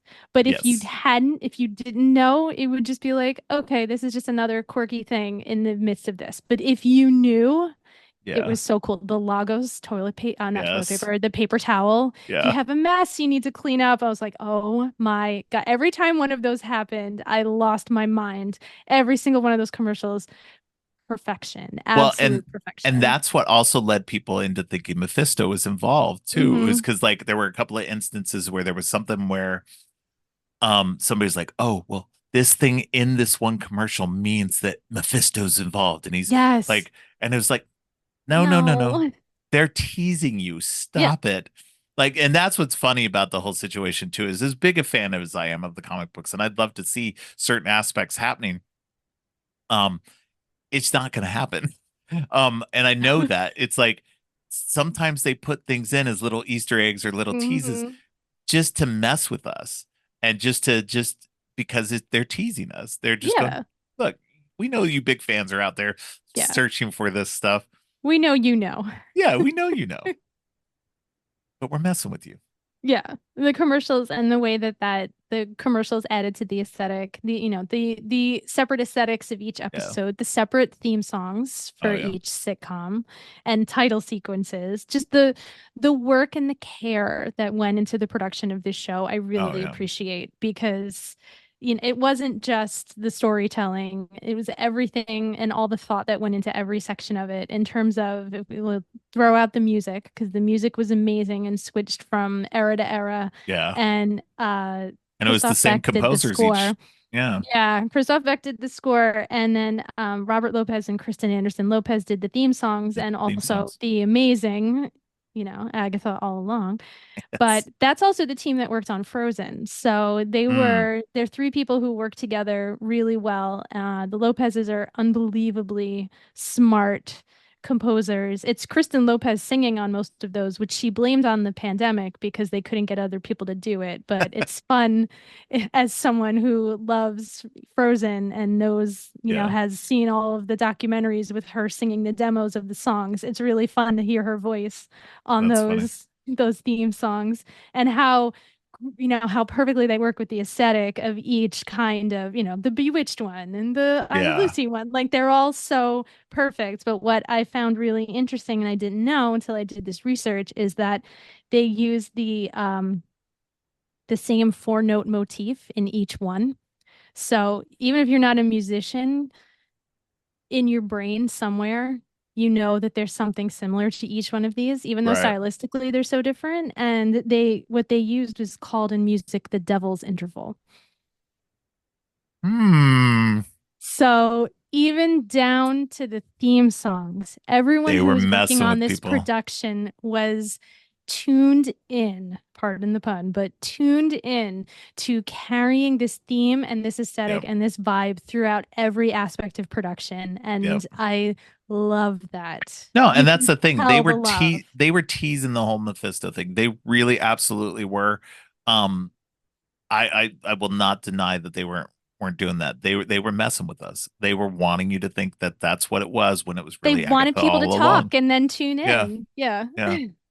And that But and because it comes down to that Agatha all along thing, like that's what it was. That's what made it even funnier too, was because everybody throughout this whole thing had been like, "Oh, it's Mephisto, it's Mephisto. That's what's going to happen." mm-hmm. And then it turned out it was Agatha all It's along. Agatha all And then along. they messed with you with that theme song too. So it's like Yes. it's just so great. Just and that's what makes the show so much more fun too, is just they subvert the expectations. They do everything that they can to have fun with it and to just for everybody to have fun with it, audience Mm-hmm. alike. So uh, it's it, so but getting like we hadn't even talked about a couple of the other actors in this as well too. Because I forgot to mention Deborah Jo Rupp from that Oh, 70s show. yep. She's so Yep. great in this. Mm-hmm. And then Emma Caulfield Yep. from Buffy the Vampire Slayer. She Yeah. was in this. They're small roles, but they were consequential. Mm-hmm. And it was great seeing them. And apparently they will be back for They're in the yep. Agatha show. Yep, Yep. they are. Yep. So we're getting some more of the Westview because she's trapped in She's still Westview. trapped in So Westview. yeah. Yeah. So while Wanda let everybody else go and live their lives again, yeah, Agatha is trapped there Yep. in her form of Agnes. And so Mm-hmm. and that's we'll be seeing how she gets out of that. Presumably with the help of Aubrey Plaza, which is going to be Yep. fantastic. I love her too. I love Aubrey Plaza. Um, Get a little Parks and Rec reunion with her and Catherine Hahn. yeah, yeah. Oh, I forgot about that. That's so funny. Yeah. Um, Well, that's how my daughter primarily knew Catherine Hahn before this yeah. show. So, anybody, you could Catherine probably Hahn is count so good. you could probably count the number of episodes she was in on Parks and Rec like on one hand, but Yeah, she's such a strong character that it's she is. like Yeah, you can't, Poncho is still like a big joke in our house. funny. I need to Yeah. rewatch that show. I love Parks and Rec. Um, I contend there is no finer final season of a sitcom than the final season of Parks and Rec. Each episode is perfect, leading to the yeah. absolute perfect conclusion. I think it's funny too because, going on this tangent of Parks and Rec, Mm-hmm. it's a show that um was not for a first season wasn't great. It wasn't terrible, but it Oh, skip definitely the first wasn't the show. season. Yeah. Well, I think you still have to kind of watch the first season. You can skip it, don't get me wrong, but I think Not you if you're watching on Netflix, my friend. They give you in the first like 5 minutes of season two, it's like, here's what you missed in season one. And it's oh, okay. literally all you need to know. I tell people don't even bother watching it. Start with season two. No, Season season one two is is not definitely good. where they found Yeah. their voice. They Yes. definitely realized, something's not working in season one. Let's fix it. And they did. They fixed it Mm-hmm. so well. That cast is like Mm. fantastic. I mean, just, and I know people have a problem with Chris Pratt. go back and watch this. This is Chris Oh, Pratt at his he's prime. This is the he's Chris great. Pratt I love because and this is the Chris Pratt I want him to get back to. Yes. I don't think Chris Pratt is good at being the lead. He's No, better as the comic um sidekick slash correct. whatever. Um, he need like I love him as that kind of character, and I think that that's where he excels mostly at. Yes. Um, being the kind of Peter Quill Hmm. type that he is. And don't get me wrong, he did great as Peter Quill. I Yeah, think when it was part of an ensemble. He needs to be yeah, part of an ensemble. He shines as part of a group yes, as opposed to, and yeah, that's definitely where he should be and what it should be. absolutely. Yeah. And that's the thing too, is like, yeah, like you said, I think that he can do good work as long as he's part of that ensemble. Hmm. Guardians was great. Parks and Rec was great. If he's Yep. out on his own with just a few other people, Yep. not as good. Um, again, he's not terrible in those things, but it's like Ben Affleck. Ben Mm. Affleck is an actor who he wants to do the bigger, more actiony roles. Batman, Daredevil, all these kind of things where he's been in these action roles. He's not good at it. He's better at the I Ben Affleck is a great actor, but I think he's Hmm. better at the comedy and Yep. um the more quiet, more dramatic roles. Yes. Stuff he was doing with Kevin Smith. Uh-huh. The smaller stuff like that, he excels at. And that's where again, like it's one of the movies people don't tend to go back to, but go watch Jersey Girl by Kevin Smith. Ben Affleck is He fantastic is in really that. good in that movie. Yeah. And for you theater people, there's a Uh-huh. great Sweeney There's Todd. Sweeney Todd's in there. Um, See you um, there. yeah, See you soon. yeah, exactly. Um, I'm sure we'll be referencing that again. Most Um, likely. but yeah, no, I think that's there are certain actors who just they're not going to ever be that great at that hero role, Yeah. that lead actor role, in terms of like the action kind of thing. And I don't Hmm. think Chris Pratt is there. I don't think Chris Pratt should be there. I think Chris Pratt was better as the comic foil, the person who was the goofy best Yep. friend and everything. You see it in his earlier work pre MCU. Hmm. That's who he was. He was the funny guy, and Yeah. he so excelled at that. That thankfully he made it work with Peter Quill. Peter Quill is a great Yes. character for that. When he is kind of being, especially in the first movie. Yeah. Um, The first movie works the best. yeah, and Yeah. I think that his character growth is good in the next two. It's Hmm. good.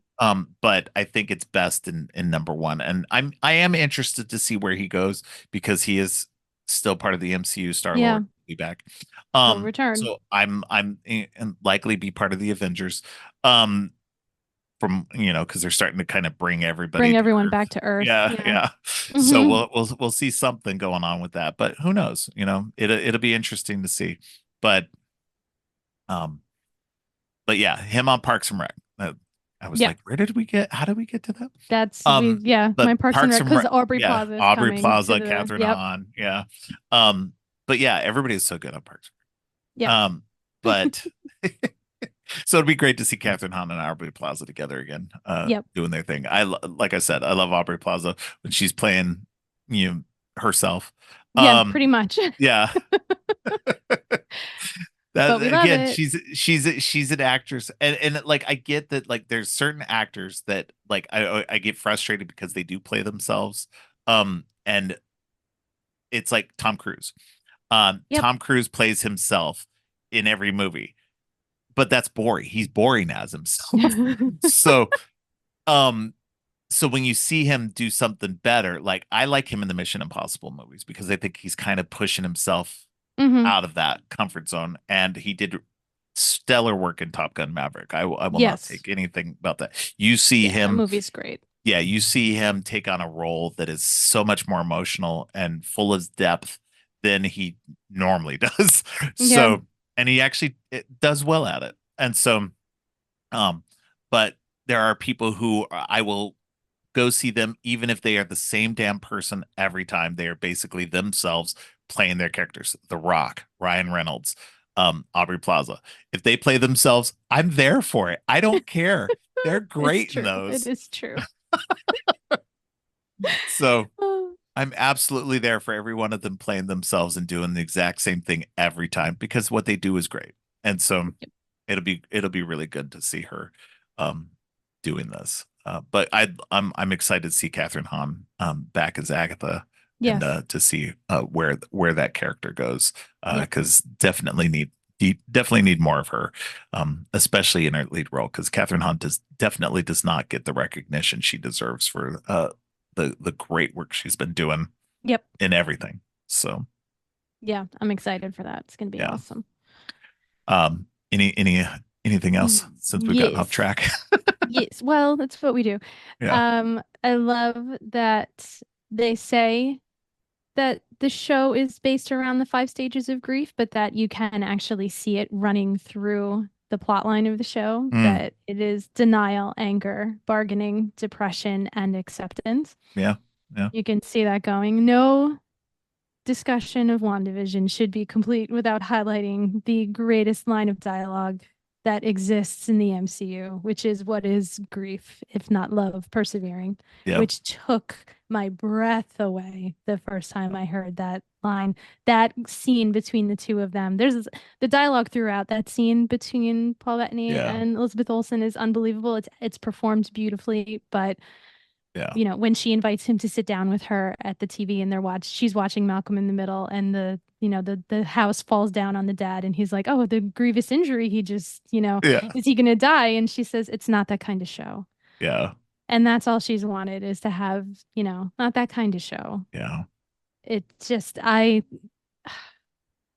think that's why the finale disappoints me because episode 8 was constructed so beautifully and performed so beautifully and it just I mean it is what it is Right. and it's fine, it's the MCU, but like the storytelling on this series in the whole is just, Yeah. should be highlighted and appreciated for how good it is. It really Right. truly is. What the people who worked on the show and put it together, they did a tremendous job. They really, Yeah. really did. Well, and the lead writer on the show, Jack Schaefer, she's back for the Agatha show. She's now the Oh, lead good. writer and director. So they had a different director for WandaVision, Matt Hmm. Shackman. Yeah. He's actually a former 80s child sitcom star. Yes. He'd been on a bunch of 80s sitcoms, so he knew what he was doing. Hmm. So in terms of constructing everything, and so that was great. And then he's going to be the director of the Fantastic Four movie now. Cool. Oh, So that's good. yeah, yeah. Yeah. So Yeah, he's great. it's Did an amazing job with this. yeah.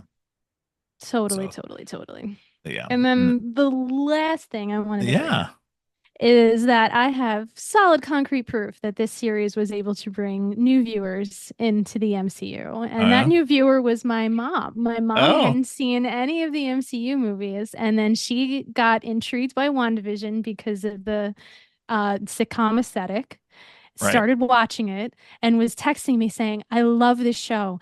I have no idea what's going on. Like, can you tell me what's happening?" And I was like, "Mom, I can, but I don't know if that's good enough. Like, Yeah. if you ask me questions, I will answer them as best as I can, but it's all going to be, well, in this movie, this happened." So Yeah. during the pandemic, because of WandaVision, she started a from the beginning MCU watch, That's awesome. watched all of them, would like text me and Wow. call me and like ask her questions and get through everything. We wound up like doing like a live watch with each other via text of Infinity War and Endgame because I was like, at this point, Mom, like I Yeah. need your like live reactions. I need Right. it. Yeah. So the fact that WandaVision is what got her into it, and I couldn't wait. I knew. I said, "Mom, you're gonna love Steve Rogers. You're gonna lose your mind. I absolutely can't wait for you to get to those movies." And she's like, "You're right. Steve's my favorite." I'm like, "Yeah, I know. I knew it. I knew it." But I Oh, it's love too that funny. now she watches everything and she's right there with me and she loves it. And it was WandaVision that brought her in. So she's now So watching everything else she since watches then. everything since then. Yeah, That's awesome. So, and she'll be listening. She always listens. Hi, mom. Yay. But, Hi, but, mom. but yeah, I love that she was able, and I'm sure that happened to a lot of people. I remember Yeah. answering questions from people who were like, "Oh, I see the show. It seems really interesting. I don't know what's going on. Can you help?" And I was Yeah. answering questions to people, and I love that this show could stand on its own enough to be entertaining still Yeah. to people who hadn't seen everything that happened up to that point, but then also light that spark so that people could get into it and go back Yeah. and watch everything and still be here. And I love that. Yeah.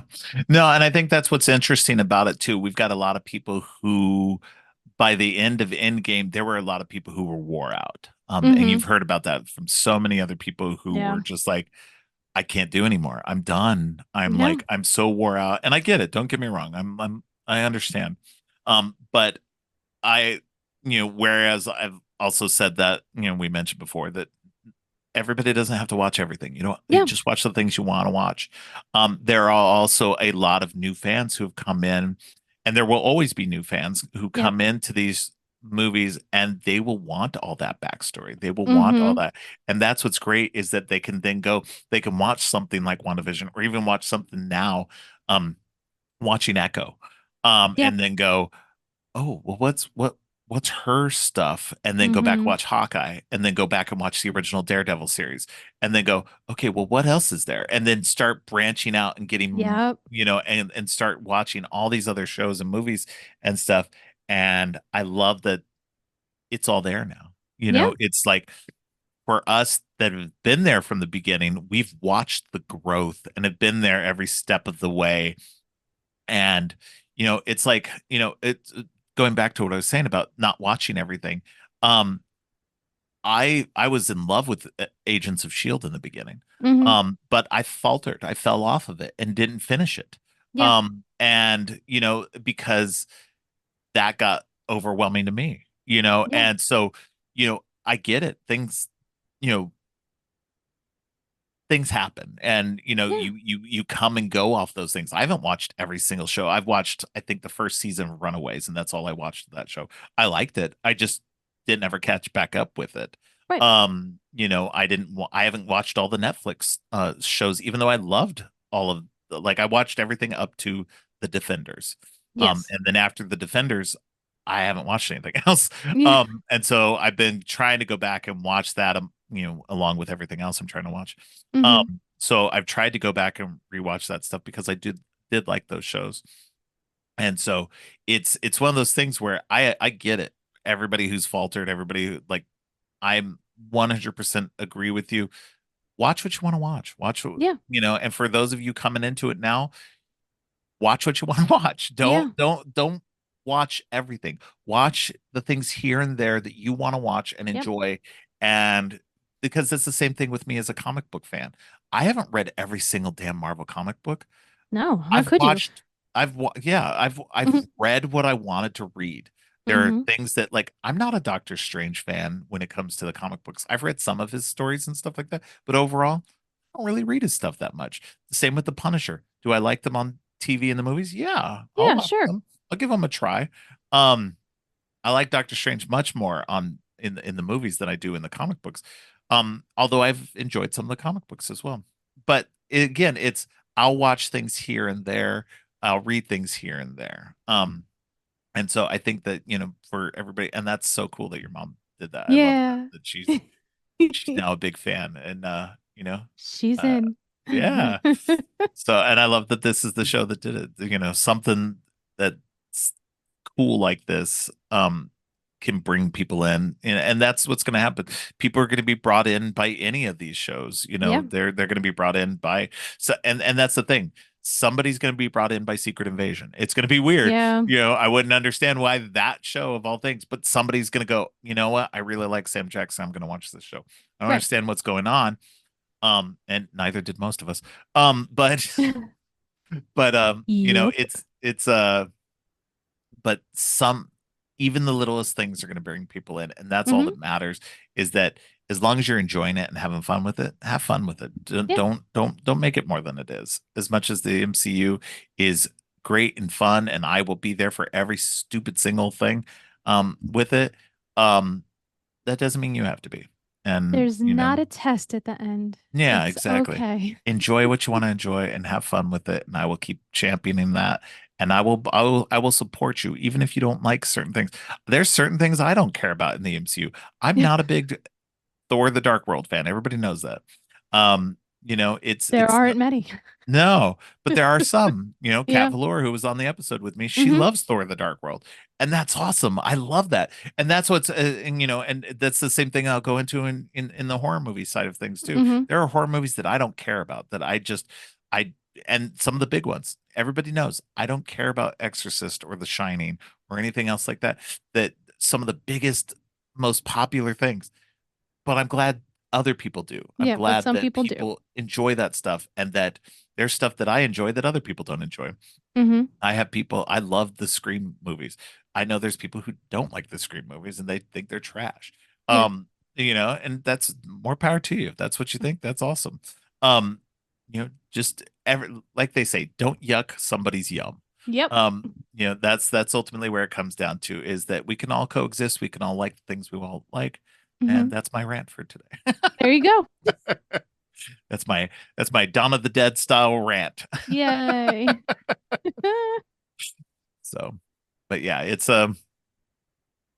this show is really fun. I think it was a great kickoff the to the Disney Plus stuff. Yep. And I really hope they continue making cool shows. Um, and I really want them to continue down the path of weekly episodes, rather than what Yes. they just did with Echo, where they just Yeah, burned I've them all dropped it off in all. one. Yeah. Because it ends up where nobody's talking about it. Whereas Yeah. people you've seen with every Marvel show, people have talked about it week by week, good, bad, or Hmm. ugly. People have talked about each one of these every week. Yep. And to burn them off Netflix style, you have the potential of losing that momentum, Yeah. losing any interest people have. Echo's going to fade to the background, which is sad because Echo is a great show, Yeah. that I think people need to be paying attention to. Hmm. Um, so that's but go back, watch WandaVision if you haven't seen it. It's a lot of fun. Oh, yes. I picked up the 4K Steelbook release that they just did of it. Nice. Yeah. So I'm hoping they'll put more of those out physically. I don't understand these streaming services that don't put things out physically. It's just more Hmm. money to make. Come on, Yeah. people. There's collectors like me out there who will buy them. So, Yes. uh, but uh, but yeah. Anything else that we missed that you want to mention? Nope. That was all Uh, my notes. okay. Yeah. I I'm glad we got it all. Yay. think we did it. We Um, had a good overview. yeah, we Like I did. said, Yeah. you can't It's do kind of hard episode to by do. episode. Yeah. Yeah. I mean, this is definitely going to be a long episode of the podcast, but it's kind of hard to fit everything a 9 episode Yeah, series nine into. episodes of Yeah. television. Yeah. It's Yeah. 6 hours long when you put it all Yeah. together. So, Yeah. I mean, it's a lot of talking. Hmm. Yeah, exactly. So but it was a lot of fun. It had a lot of implications, like we said. It led into Multiverse of Madness, and then the next time we Hmm. see Monica is in the Marvels. Is in the Marvels. Yep. So This show was the start of phase 4. So this yeah, the show is, was start of phase 4. yep, So, the grief phase. the grief phase. What Yeah, is so grief? What is yeah, grief if not yeah, love persevering? exactly. But I mean, we got through the phase, just like we got through it all. Yeah. And we're now on the other side of it. We'll see what happens because who knows what's gonna happen now. Um, Yeah. That's Everything's a kind of whole up in the air right now with Marvel. that's a whole other story as Yeah, usual. exactly. But yeah, I appreciate you coming on and joining me Yay. for this first episode of the Multiverse Saga. Uh, Hooray. I had a great time. yeah, yeah, good. Why don't you let people know where they can find you online? Sure. I am never prepared for this part. I love this. But I can be found on Twitter and Blue Sky, Violet H310. And on either of those sites, you will find the link to my link tree, which is violet.h.310. And that's going to have all of my links for the podcast I've been on. At the time of recording, I haven't recorded it yet, but I will be on Academy Watch with Bo to talk about Barbie, which I am unbelievably excited about. The last time Bo and I got together, it was to talk about Frozen, which was another Okay. fantastic episode. But this one, I am going to be the Barbie girl in the We Made This World. I am super excited about that. So Oh, I'm that's sure you're going to gonna have be. some. I'm sure you're gonna have some stuff to say about the Oscar Oh, nominations. well, yeah, that's a Academy Watch for any Oh Oscar yeah, watchers Academy out Watch. Yeah, there. there you go. Is all about the Academy Awards and the front Gotcha, runners gotcha, gotcha. and us, all of our great friends who are going to be on there to talk about all the big players in the Academy Awards this year. Yeah. And yeah, so that's the next thing that's up on my Okay. plate. Yeah, so Awesome. super excited. And then yeah, except for your show, all the Yeah. shows I appear on are We Made This Network shows with our Yes. good friends that we're always throwing shout outs to. So Shout yeah. outs or shade, either one. Oh my goodness. No, I love that we made this people. That I've been on quite a few of their shows as well. Mm-hmm. Good Yeah. times. So that's where Yeah. you can find me. All right. Well, I appreciate you coming on again. I'm sure we'll have you back on again real soon. As people know, we Uh-huh. mentioned it before. We've got a Tim Burton episode coming up soon. So Yep. we will talk to you soon then. Yeah. Can't wait. Thanks again to Violet for joining me. On Monday, Onika returns to the show to talk about Slumber Party Massacre 2 and Hello Mary Lou Prom Night 2. And on Friday, Julia Mercado joins me to talk about The Falcon and the Winter Soldier. Thanks for listening. Creepy and Geeky is a part of the Morbidly Beautiful podcast network. Please check out morbidlybeautiful.com/podcasts for more great shows. If you like what you've heard, please consider giving the show 5 stars and a review on Apple Podcasts and Spotify. Also, please share the podcast on social media to help spread the word. Make sure to subscribe on your favorite podcast app or at creepyandgeeky.com. Music for the podcast is Gratitude, composed by Jerry Smith. You can follow the podcast on social media at Creepy and Geeky on both Twitter and Instagram. If you'd like to follow me, I'm Geek Thulu on Twitter and Blue Sky, and geek.thulu on Instagram. You can support the podcast by ordering teas and more on TeePublic or by donating to the coffee page. All of the links are in the show notes. Finally, don't forget, stay creepy.